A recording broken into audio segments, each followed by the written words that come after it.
Greetings and salutations, everyone. My name is Angie Kirchhoff, and welcome to my YouTube channel. Today, we're going to be doing a live mock draft on draft.com. I'm going to be participating in a 10-man league in which I'm just pretty much paying into a best ball draft and playing accordingly. So, without further ado, let's go ahead and let's get into it, shall we? Hey, everybody, how's it going? Okay, so the draft starts in 50 seconds, perfectly on time. Like I mentioned, this is a best ball draft, so there has nothing to do with setting lineups. There's no free agency. There's no trading, nothing like that. You just basically draft. This is a $1 league, and by season's end, if you have the best team, you get your winnings. No big deal. This is not a sponsored video, but I thought I'd go ahead and use draft.com in order to pretty much bring you guys some live content that we haven't had in the past. So let's see, where am I? I'm the third overall pick. So before we get into that, actually, I wanted to go ahead and mention before this starts that I have been creating a draft kit for the 2019 season for just about the last 4 months. Working really hard on it. I'm a one-man army, and it's a lot of work to get done. So I will give you guys updates later on in the video. Timestamps will be in the description, but either way, let's go ahead and let's see where this draft goes. The way it's looking, the first 4 picks of the draft are going to go as such. It's going to be Saquon, McCaffrey, and then Ezekiel Elliott's going to land in my lap, and that's exactly where I'm going to go with the position. Ooh, McCaffrey. Ooh, this is a half PPR. Oh my. You know what? I really like McCaffrey this season, and I might be considered insane. Goodness, this is actually a pretty tough decision, but I personally like McCaffrey over Ezekiel Elliott as of this moment in time. May change in the future, but either way, I'll take McCaffrey at the number 3 spot. Number 4 is really happy he ended up getting Ezekiel Elliott. So, as I was mentioning, I will have a draft kit coming out. Probably, I don't want to put a solid time on it, but as of right now, the way it's going to look, it's going to have 150 player profiles from every single team with statistical breakdown, my opinion on the specific player, their outlook for next season, including statistics that really you won't find anywhere else. I did a lot of work breaking down stats and finding the different correlations in specific player performances. On top of that, the draft kit will include a top 250 rankings, tier by tier rankings per position, stuff like that. I'll give you guys more details in a video later on, but as of right now, I just wanted to keep you guys informed that I will be putting out a draft guide for the 2019 season. Just got to be patient with it because honestly, it's a lot of work for one person. All right, let's see where this draft has gone. So after I've taken Christian McCaffrey at 3rd, no big deal. DeAndre Hopkins at 5, David Johnson 6, 7 is Connor. Okay, looks about right.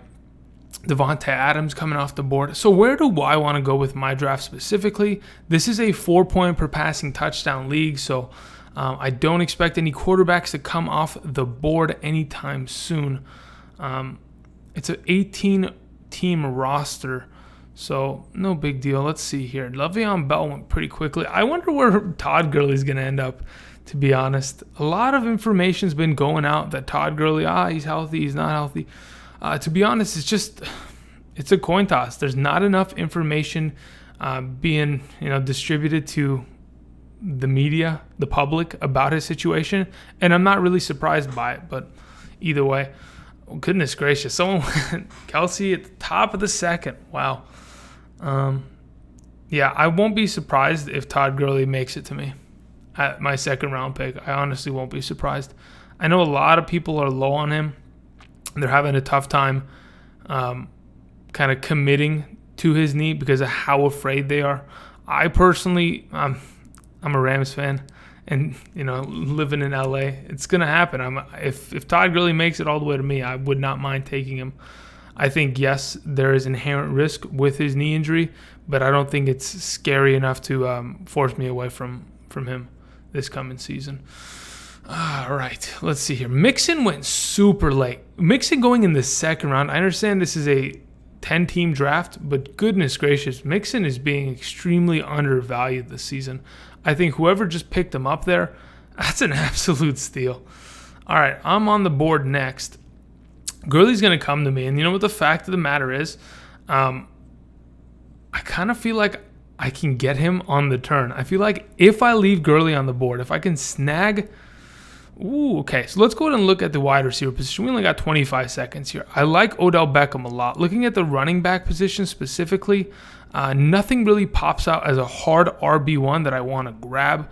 So what I'll do is I'm going to hope that His Holiness Todd Gurley can come back to me. I'm going to go ahead and take Odell Beckham with my second pick of this draft, locking it up pretty quickly. Zach Ertz. Woof, people are just savages for the tight end position. I understand Zach Ertz, if you had considered him as a wide receiver last season, he would have been the, if I'm not mistaken, the 12th ranked wide receiver in half-point PPR scoring formats. So that in itself really impressive. Okay, so here's the thing. This is why people are so afraid of Todd Gurley. This is best ball. So if, in fact, he does not play games, your team gets screwed.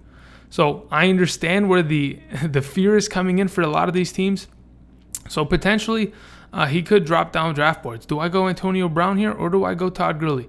To be honest, I'm a little crazy. So I'm going Todd Gurley. I cannot pass this up because I don't think he's going to come back around for me. And I understand best ball, yes. If he's injured for a prolonged amount of time, it could hurt me. But you know what? That's the risk I'm willing to take. It's a $1 league. No problem for me. I will take Todd Gurley there. Solidify my second RB1. I mean, if you can imagine, if Todd Gurley is to be healthy, great. He's going to win me this league. But if he's not healthy, great. Okay, there's $1 down the drain. Ain't no problem. It's 4 quarters.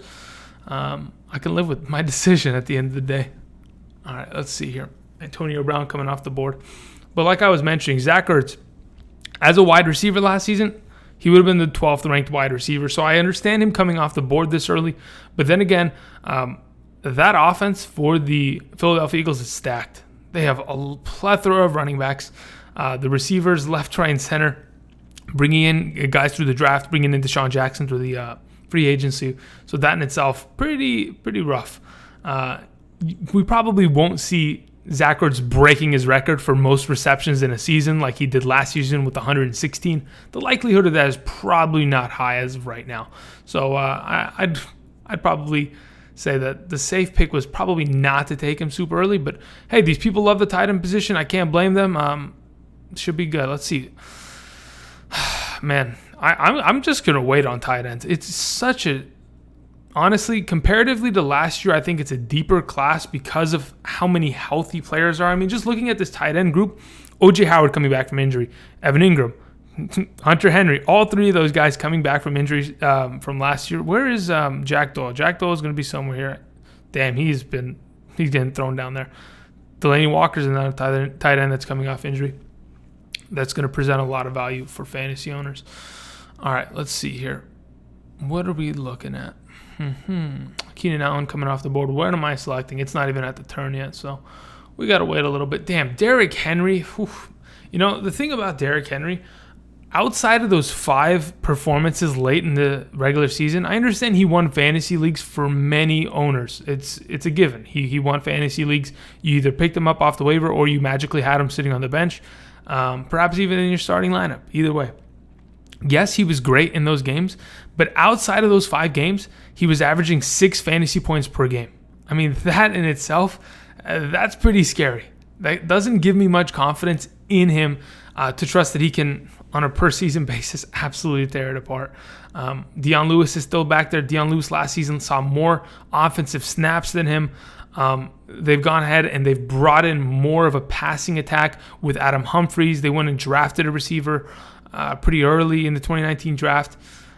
So you never know. I don't know. We'll see what happens. Julian Edelman going before AJ Green. Man, the common thing that we're going to see this offseason when we approach these drafts, especially this early, is that a lot of teams are going to discredit the Cincinnati Bengals offensive players heavily. Okay, let's see here. Available players. I know where's my team? I know that I have a flex spot available. So if I want a running back like Aaron Jones is not terrible right now. But either way, we only got 14 seconds. I'm looking at the wide receivers, and man, I'm in love with Robert Woods this season. I will definitely take a part of that, to be honest. Yeah, I can't pass up on Robert Woods. I think he's my number 11 ranked wide receiver as of right now. I know a lot of people are thinking, Andrew, you're crazy for having him that high. I personally do not mind being that crazy. I think with the offense as it sets right now with the Los Angeles Rams, Robert Woods is going to produce no matter what. As soon as I'm about to say a sentence, good old Chris Godwin comes off the board. Wow. Look at Patrick Mahomes sitting there. 4-point per passing touchdown league. So I'm not going to go ahead and waste a pick here on that. I'm looking for a flex running back. I like Phillip Lindsay, but to an extent here. We're going to wait on that. Let me look at the wide receiver position. All right, no big deal. We're going to take Phillip Lindsay. That's fine. Coming off an injury, no big deal. He'll fit in my flex spot perfectly.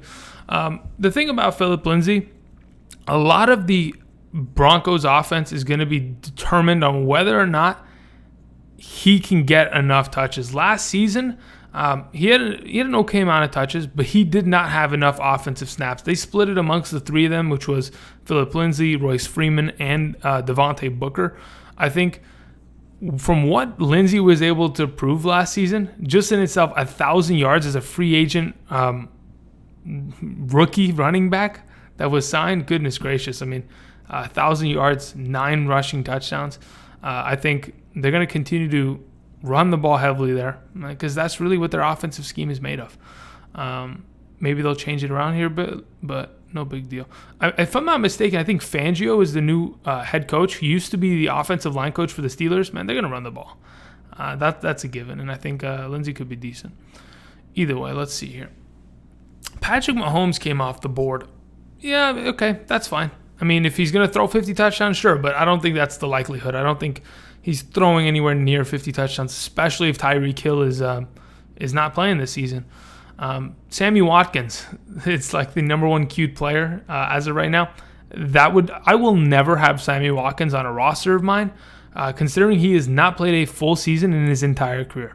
And that in itself is just trust issues begin to emerge, and that scares the crap out of me. Let's see here. Andrew Luck's not a bad pickup, but honestly, I can wait for guys like Deshaun Watson a little bit later. In a 4-point per passing touchdown league, rushing quarterbacks have so much value comparatively, so I'll probably wait for Deshaun Watson while other guys pick up these kind of quarterbacks. Probably look to, now that I have my 2 running backs and my flex spot, probably bolster up a little bit more the wide receiver position. I know I have Odell Beckham and Robert Woods as my 1 and 2 wide receiver, but I kind of want to, Miles Sanders coming off the board. Geez, these people are going for the deep plays. I understand it's a best ball. You're not going to be able to adjust this lineup, so I can understand to an extent, but still a little too heavy. Goodness, when you're taking Miles Sanders before a guy like Cooper Kupp or O.J. Howard or Tyler Lockett, man, that's pretty risky in itself. But hey, people are crazy. That's what we get for playing live drafts. It doesn't just go off of straight ADP. Cooper Kupp going in the 6th round, by the way, that's fantastic value. Let me look at the tight end positions before I end up with Austin Hooper. Okay, good. Evan Ingram's still there. Okay. Eric Ebron's still there. Yeah, I'm pretty happy. I don't think any of these guys are flying off the board anytime soon. Tariq Cohen coming off the board. No big surprise there. Pretty heavily contributing in the passing game. The thing is about Tariq Cohen, he had a lot of touchdowns last season comparatively to what he's probably going to see this year. We'll see. I mean, obviously the absence of Jordan Howard in that offense presents more opportunity for him. There is guys like David Montgomery and Mike Davis that are going to pick up a lot of that early down work, but there's always a chance for good old Tariq Cohen to get some work there. All right, let's see here. Looking at the positions that are available, Jarvis Landry, that is I can't have 2. I can't have them both. That'd be eating. Yeah, no, that just. I think that might be a death sentence for me if I was to go ahead and do that. I don't like Calvin Ridley too much either. What we're going to do is we're going to take a tight end. We're going to take Evan Engram. Pretty confident in Evan Engram. If you guys haven't seen my tight ends video, go check that out. I think he's my number 5 ranked tight end of the 2019 season. Excuse me. Robbie Anderson's coming off the board. Goodness gracious. Who's a Jets truther? Like, what the? Interesting.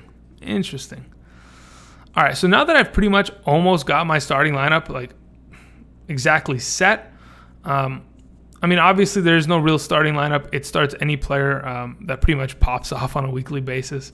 I really kind of want to go for that Deshaun Watson pick, but man, there's so many good tight ends still available. So we're going to hold on and wait for that. Let's look at the wide receiver position. Oh man, Will Fuller sitting here and Alshon Jeffery. Yeah, we're going to go with Alshon Jeffery here specifically. The number one wide receiver for the Eagles, a player that honestly, like a lot of these other guys, being undervalued heavily. I understand Alshon Jeffery has struggled in the past because of injuries here and there, but at the end of the day, in the red zone, he's a monster. And then outside of the red zone, Carson Wentz, other than Zach Ertz, I mean, he's just throwing the ball to Alshon Jeffery.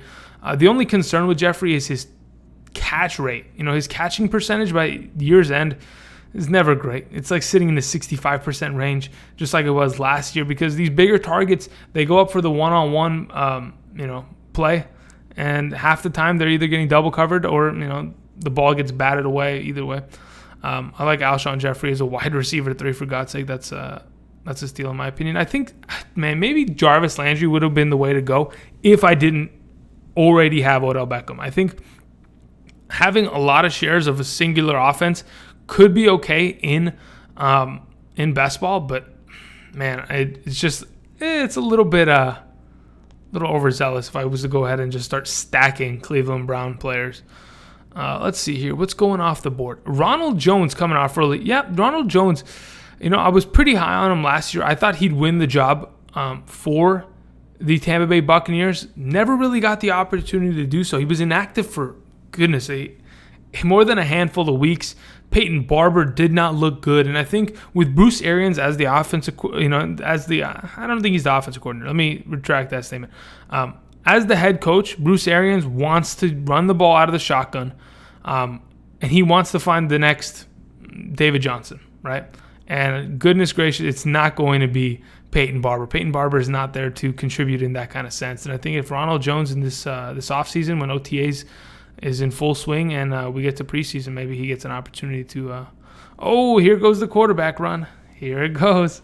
Andrew Luck was taken a little bit earlier. Deshaun Watson, who I really wanted, taken off the board.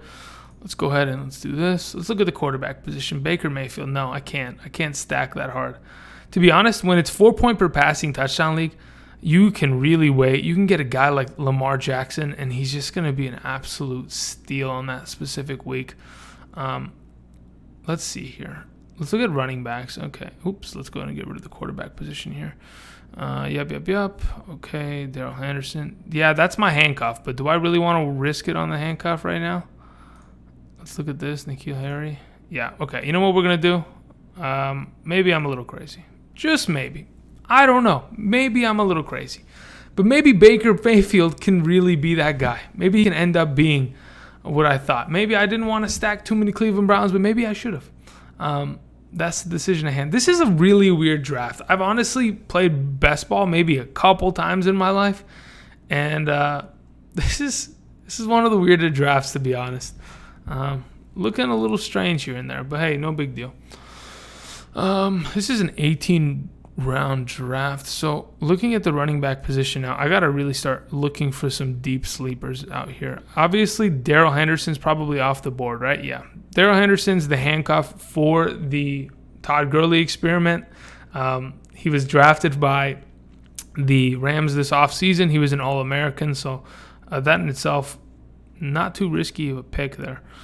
All right, Corey Davis. I really like Dante Pettis this season with Jimmy Garoppolo. So looking at the upside, yeah, he's coming off of a little bit of an injury. Corey Davis, clear wide receiver 1. But I don't trust Mariota comparatively, so we're going to go with Dante Pettis here. Yeah. I'm probably one of the only people that likes Dante Pettis a lot. Just looking at that offense, I know they've got a bunch of wide receivers that they've drafted in the last couple of years, but Dante Pettis has pretty much been the only one that's made steps forward to prove that, hey, I'm going to be the clear number 1 on this team. And the funny thing is he never really got used a lot in the punt return game last season, or the return game in general, even though in college at Washington, oh goodness, he was one of the best return players in NCAA. So I'm surprised I didn't use him more often there, but it happens in the NFL. Sometimes you show up and they just make you the clear number one wide receiver because of injuries, and it's over. You never get to play special teams after that. All right, let's see here. Let's see what we're made of here. Royce Freeman, that'll be also another handcuff of mine for Phillip Lindsay specifically. Jerick McKinnon coming off of that ACL injury that he sustained last season. Really, that's a mess of a backfield. If we want to talk backfields, Jerick McKinnon has to split with Matt Breida. He has to split with Tevin Coleman, who was just recently signed. That's a mess. I don't even want to touch any of those shares in that backfield. I understand that they have value, but really, which one is going to have value on what specific week, we never know. It's really just a toss-up there. Now that I'm thinking about it, I don't even know why I drafted Baker Mayfield. I think I was possessed for about a couple seconds there, if I'm not mistaken. Because to be honest, what I really should have went for is Matt Ryan, but I don't know what happened. I was talking about the Browns so much, and the possession of the Browns curse, I don't know, it took me over, I guess you could say. Looking at the quarterback, why is Kyler Murray's ADP so high and Lamar Jackson's sitting all the way down here? Lamar Jackson's going to rush for 1,000 yards, guys. I mean, it's not 100% obvious, but in the 7 games that he started for the Ravens last year, had 556 rushing yards. I mean, goodness gracious, he's a lot better than a lot of people give him credit for. I understand that his passing completion percentage, 58% in those 7 games, not great. Not great at all. Especially considering he doesn't really have any offensive weapons going into this next season, outside of a couple good tight ends and maybe Willie Snead and a couple deep threats. We'll see. All right, I'm the next pick here. Looking at what I have, I've already got 4 wide receivers, 1 tight end, 1 quarterback. Okay, so I probably want to go for a running back here just in case. I understand I got 3 pretty solid running backs, and chances are that they'd be filling up the slots on a weekly basis. To be honest, no. You know what? Maybe another wide receiver would not hurt me too much. Ooh, Tyreek Hill. You know what? Let's take the chance. While we're at it, might as well. If Tyreek Hill is completely just, if they say, hey, you know what? No big deal, Tyreek Hill. You're not guilty. You get to play this season. Well, then I just picked up the 2018 number 1 wide receiver in terms of fantasy points last season. And I did that in the 10th round. That's pretty ridiculous. For a best ball league especially, I'm surprised nobody else thought of taking him earlier. So it's a little bit of a surprise. Kareem Hunt, another player that has had some off-the-field trouble, taken just right before me. No big deal. Yeah, I'm going to probably pick up a running back here. Jalen, I don't understand. Oh, this is the handcuff field right here, huh? The handcuffs are alive. And looking at all these handcuffs, maybe Jerick McKinnon can turn it around. We'll give him a shot. Maybe he has what it takes. I mean, when he played for the Vikings in 2017, pretty good receiving back. On top of that, because of the fact that Dalvin Cook had gotten injured, him and Latavius Murray were splitting snaps. And I don't know, perhaps Jerick McKinnon in this offense can figure it out. I think he's got a good chance. Matt Breida gets injured every other game, so honestly, Jerick McKinnon could be a pretty solid contributor, but we never know. So looking at what I have now, I think I want my second quarterback. Maybe even a second tight end. Yeah, just to hold it down, just in case Evan Engram wants to get injured like he usually does in his career. Let me look at what tight ends are available. Yeah, there's a lot of depth here. I think guys like Jack Doyle and Kyle Rudolph, Delaney Walker, they're going to see a lot of targets this season, and they're being undervalued. But for a best ball, being able to draft them as your second tight end, especially late, pretty good value. Let's see here. Ben Roethlisberger taken off the board. How many quarterbacks have been taken? Jameis Winston's still on the board. Not bad. That's actually not a bad pick at all. I really want Lamar Jackson. I think Lamar Jackson in a best ball format is perfect. He's going to have those home run games in which he's just going to rush all over teams. He's going to have a couple passing touchdowns, and it's just going to 100% be a 25-plus point week, and it's going to be sneaky. So I'm just going to wait for that. Stacking probably 3 quarterbacks is not a bad idea in a best ball format, especially because you never know sometimes. You always want the best contributor at the position. So probably going to look for, let's see, if there's 18 and we have currently 9, 10, 11, I could probably fit another running back and wide receiver in the next couple rounds along with a quarterback and tight end. So just one at each position in the next 4 rounds. Not a terrible idea at the moment. Let's see here. Carson Wentz coming off the board. Here's the thing. I really like Cam Newton, especially because of his rushing ability. But Mike, no, I'm just going to wait. I'm going to wait on Lamar Jackson. I think if, in fact, Cam goes in the next couple picks, I'll be forced to kind of just early snag a Lamar Jackson. But then again, Dak Prescott's another really good quarterback in 4-point per passing touchdown league because of his rushing ability. So both those guys could be some pretty good steals if I can just wait on them. Yeah, I'll just be patient. Let's look at some other wide receivers here. All right, big play wide receivers. Curtis Samuel has big play potential. On any given week, this guy can drop a 15-plus point fantasy performance. Emmanuel Sanders sitting all the way down here. Wow, that is brutal. Emmanuel Sanders was a fantastic wide receiver prior to his injury, and I think coming back this season, still going to be in the slot. I think Joe Flacco does not hurt his value considering he's truly the number one wide receiver on this team. He has been for the last couple of years with Demaryius Thomas's slight decline in the last couple seasons.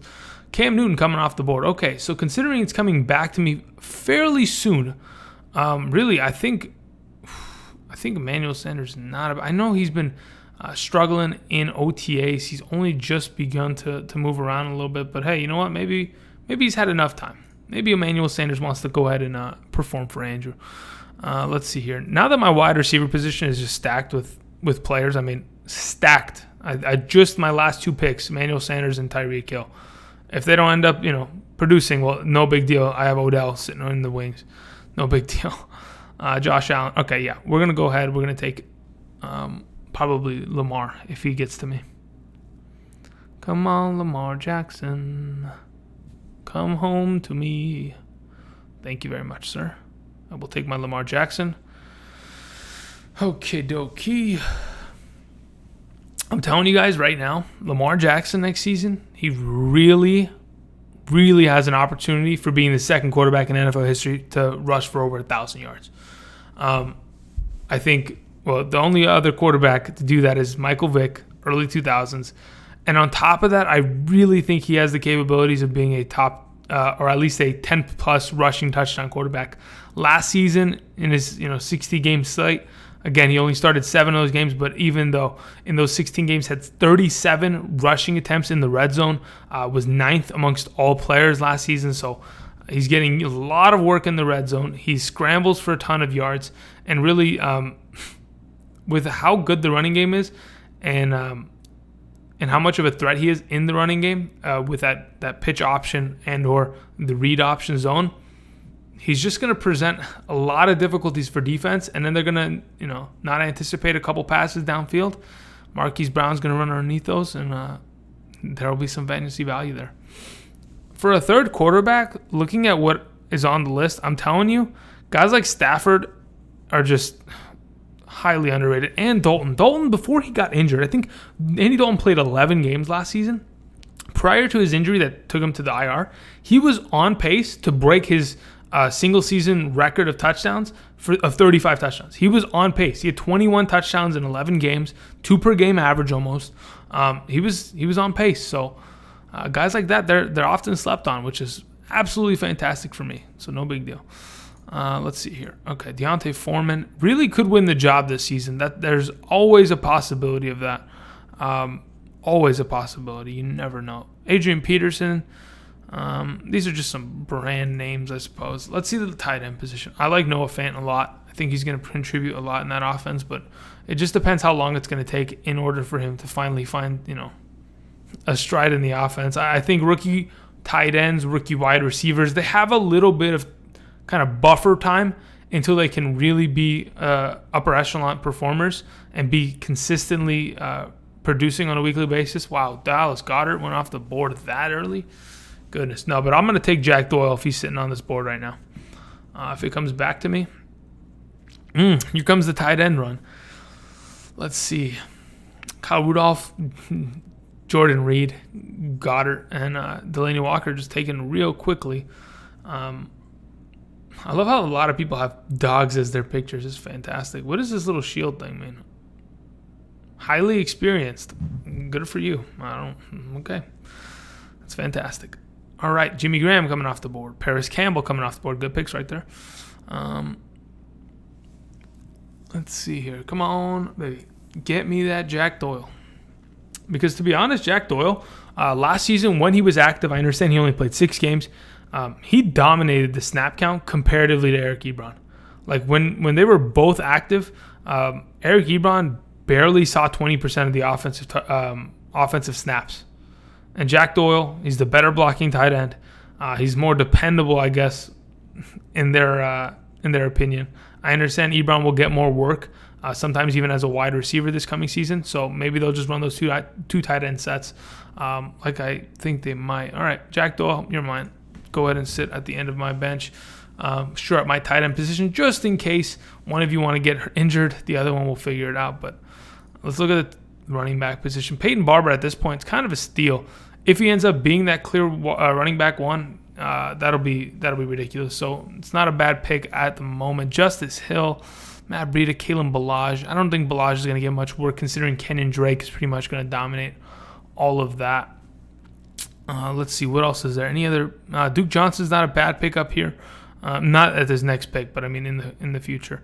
Jalen Richard, because of the fact that they're so highly incorporated in the passing game within their respective offenses. Why am I always talking about these Browns players, man? They just keep popping off screen for me. If Peyton Barber is taken here, I'm probably going to go with a guy like Jamal Williams, to be honest. Okay, Jamal Williams gone. I will take Peyton Barber. If, in fact, Peyton Barber can survive the offseason and Ronald Jones doesn't steal his spot, which he wasn't capable of doing last year, could have just picked up a first-string running back in the 15th round, which is pretty ridiculous, but no big deal. All right, looking at the last couple picks. Again, it's 18 rounds, so I got 3 more selections left. I'm looking for a quarterback, probably one more. I don't know about tight end. Maybe one more tight end. Maybe if Noah Fant is sitting there at the tight end position, just as like a deep sleeper. Maybe who's another deep sleeper? I think Mark Andrews could be good, but man, there are too many tight ends on that roster for me to feel comfortable picking up one of those guys. I think the fact that Hayden Hurst is there still, they have with Nick Boyle, Max Williams, and then Mark Andrews. They have 4 tight ends. That's more than enough for them to have as a singular team. But either way, Kirk Cousins, another quarterback, had 30 passing touchdowns last year, slept on ridiculously. I think I don't know what it is. I guess in 4-point per passing touchdown leagues really doesn't matter. So you can just undervalue him, and it's not going to hurt very much. Let's see here. Let's look at the wide receiver position a little bit. Okay. Look, these guys are just like Andy Isabella, wide receiver for the Cardinals, rookie, one of the fastest players in the NFL draft this past season. He is not a bad pick in this last couple weeks because of his speed. Man, why is Mohamed Sanu sitting down here? Holy moly. Whew. Adam Humphries is sitting down here? What the? Dude, there is a lot of explosive players that are sitting on these. I mean, holy crap. There are a lot of explosive players that are just, their ADPs are ridiculously low. In regular drafts, these guys would be on roster. And if they're not, that'd be a surprise. But then again, this is a 10-man league, so yeah, maybe that makes the huge difference.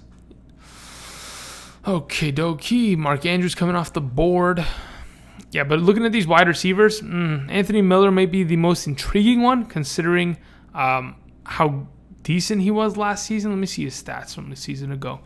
I think he led the team in receiving touchdowns, if I'm not mistaken, or he was up there at least, which is kind of promising. But then again, he was dealing with a lot of injuries, which kind of hurt him to an extent. But Let's see here. What's next? Kirk Cousins came off the board. Yeah, I probably should lock down my third quarterback just to ensure. Let me look at this. Yeah, no. I don't want to get stuck with any of these. I don't want a Derek Carr on my team. I want Matthew Stafford, probably. So I'll wait. And if worst case scenario, Stafford is taken before my next pick at this wraparound, I'll go ahead and Stafford was taken. I'll go ahead and take Andy Dalton because I thought they took Dalton. That was going to be a scary one. Yeah, we'll go ahead and we'll take Dalton here. Yeah, I think Andy Dalton, again, like I mentioned before, highly underrated. I think for fantasy, yes, he's not as flashy. He may be an average quarterback, but he scores at the end of the day. And he has been known to have a couple good weeks in September. Maybe that can carry me early on in the season. You never know. All right.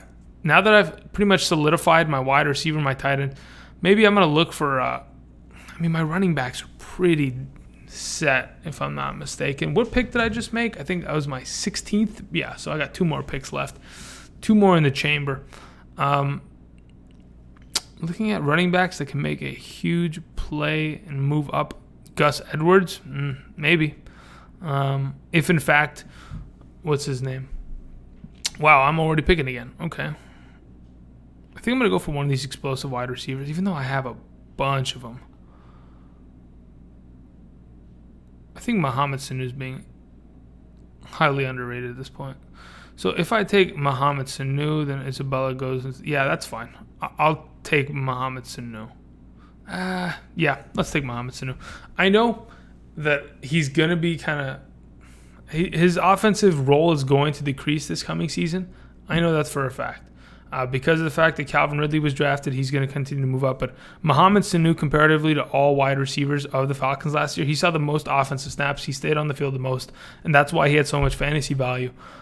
He continued to see a consistent amount of targets, and that just led to success. And I think if he can continue to stay on the field and be relevant in that way, then maybe he'll find value there. Maybe I should have went a little bit heavier on running back because a lot of people went heavy on running back. Maybe I'm a little too safe on the running back position, but you know what? We'll go ahead and we'll lock down a third or a 6th running back here for this season. Let's see here. 2 tight ends. I think that's pretty safe. I mean, looking at these other tight ends, I don't think any of these guys are having massive weeks. Jason Witten, Tyler Eifert. Tyler Eifert's always hurt. Jason Witten, I don't know what to expect. The guy's been on ESPN for the last year, so I'm not sure if I can really trust that per se. Let's see here.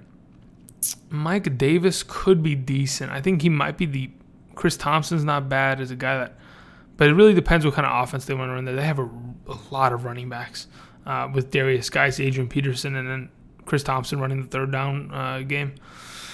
A little tough there. Let's see. TJ Yeldon went to Buffalo, which was kind of a surprise. I learned that a couple weeks ago, and I was absolutely shocked. I was like, when the hell did this dude get? And then they have Bryce Love on the damn Washington Redskins. Imagine that, dude. They're just stacked at the running back position. When do I draft? A couple picks away, no big deal. Rex Burkhead, Dexter Williams. No big deal. Nope. Don't need that. Okay. Looking at everybody. Patrick DeMarco. They have like fullbacks that you can draft. It's hilarious. Yeah, I don't think Mike Davis is going to do anything. I think David Montgomery is going to steal all that value, to be totally honest. But you never know. Maybe C.J. Anderson can put together something. I know Kerryon Johnson's there, but they want to run the ball heavily for that team. Maybe no, I'm not drafting C.J. Anderson. At this point, maybe I should just draft a PPR back like a Chris Thompson that has the ability to have that big play. Jalen Richard, yeah, but I think Josh Jacobs might pick up all that work this coming season. Am I picking anytime soon? Yeah, a couple. Let me see here. Any tight ends that really? No, there's nothing in it. New England? No. I think Matt Lacoste is going to be the starting tight end for the Patriots this season. Maybe is Lacoste sitting here on this list? Let me see here. Lacoste. Yeah, Matt Lacoste. Do I risk it for the biscuit on Matt Lacoste? No. I think they might move away from the tight end position. Either way, we're going to just go grab a running back here. Maybe C.J. Anderson can figure it out. Comparatively to a Mike Davis, I think Mike Davis is okay running back. Which team likes to run the ball more? Which team is better at running the ball? I think it might be Mike Davis and the Bears. So, yeah, we'll just go with Mike Davis. Maybe he can hold the position until David Montgomery takes it later on in the season. Maybe he never takes it. You never know. But either way, that is the draft. Hopefully it will show me. There's Matt Lacoste. Goodness gracious. Are these guys listening to my stream as we do this? What's going on here? They're literally listening through the internet. And, hey, it's a good grab there. Okay, looking at this draft is now complete. All right. Is there any way that I can go ahead and please look at my team? Is that going to be a possibility? All right, looking at my team so far, or as it pretty much stacks up, we have ourselves Baker Mayfield, Christian McCaffrey, Todd Gurley, Odell Beckham, Robert Woods, Alshon Jeffery, Evan Engram, Philip Lindsay as pretty much the starting solidified lineup. But again, there's no starting lineup. But after that, we have ourselves Dante Pettis, Tyreek Hill, Jerick McKinnon, Emmanuel Sanders, Lamar Jackson, Jack Doyle, Peyton Barber, Andy Dalton, Mohamed Sanu, Mike Davis. To be honest, not bad. I thought at times I may have gotten a little too excited on specific picks. But I think all in all, pretty decent draft. Thank you everybody for watching. If you liked the video, hit that like button. If you haven't already, click that subscribe button. And until next time, I will see you guys. And until then, peace. Have a good one, everyone.